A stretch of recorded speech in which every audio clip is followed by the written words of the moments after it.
அஸ்ஸலாமு அலைக்கும். Hi friends எல்லாரும் எப்படி இருக்கீங்க? இன்றைக்கி நம்ம சேனலில் ஒரு சூப்பரான பர்ஃபெக்ட்டான தக்காளி சட்னி இது எல்லாருக்குமே வந்து ரொம்ப பிடிக்கும். என்னோட மெத்தடில் எப்படி செய்கிறது அப்படிங்கிறத பார்த்துடலாமா? ரொம்ப ஈஸியாக செஞ்சிடலாம். டேஸ்ட் ரொம்பவே நல்லாயிருக்கும். இது செய்கிறதுக்கு வதக்கிறதுக்காக ஒரு பேன் வச்சு ஹீட் பண்ணிக்கோங்க. ஒரு 2 இல்ல 3 டேபிள் ஸ்பூன் போல் மட்டும் ஆயில் சேர்த்துக்கோங்க. இது கூடவே வந்து உளுத்தம் பருப்பு ஒரு 1/2 டீஸ்பூன் போல் சேர்த்து உளுத்தம் பருப்பு வந்து பொரிய விட்டுறலாம். இது கூடவே காரத்துக்கு தகுந்த மாதிரி நான் ஒரு 4 காஞ்ச மிளகாய் வந்து சேர்த்துக்கிறேன்.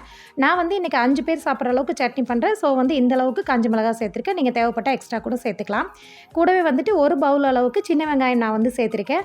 கண்டிப்பாக சின்ன வெங்காயம் தான் சேர்க்கணும் அப்படிங்கிற அவசியம் இல்லை. உங்ககிட்ட சின்ன வெங்காயம் இல்லைன்னா நீங்கள் வந்துட்டு பெரிய வெங்காயம் 2 இல்லை 3 கூட ஸ்லைஸ் பண்ணி உள்ளே சேர்த்துக்கோங்க. கூடவே கொஞ்சமாக கருவேப்பிலையுமே சேர்த்துட்டு ஓரளவுக்கு வந்து வெங்காயம் வதங்கி வர்ற வரைக்கும் நல்லாவே வந்து வதக்கி விட்டுருங்க.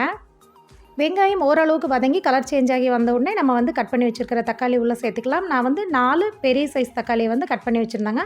அதையுமே உள்ளே சேர்த்துட்டு சீக்கிரமாக இது வதங்குறதுக்காக கொஞ்சமாக தேவையான அளவு உப்புமே நான் வந்து சேர்த்துருக்கேன். சேர்த்துட்டு எல்லாத்தையுமே வந்து மிக்ஸ் பண்ணி விட்டுருங்க. ஒரு 2 நிமிஷத்துக்கு நம்ம வதக்கி விட்டோம்னா தக்காளி வந்து நல்லா மேஷ் ஆகி நல்லா வந்து வதங்கி வந்துடுங்க. இப்போ ஒரு 2, 3 நிமிஷம் ஆயிடுச்சு. ஃபைனலாக வந்து ஸ்டவ் ஆஃப் பண்ணுறதுக்கு முன்னாடி கொஞ்சமாக மல்லி இலை, புதினா இலை வந்து சேர்த்துக்கிறேன். மல்லி இலை வந்து அந்த தண்டோடு நீங்கள் சேர்த்துக்கோங்க. அப்போ தான் இந்த சட்னிக்கு ஃப்ளேவர் நல்லாயிருக்கும். மல்லி எந்த அளவுக்கு சேர்த்துறீங்களோ அதை விட ரொம்ப கம்மியாக ஒரு 4, 5 இலை மட்டும், அதாவது ஃப்ளேவருக்காக மட்டும் நீங்கள் புதினா இலைகள் சேர்த்துனீங்கன்னா போதும்.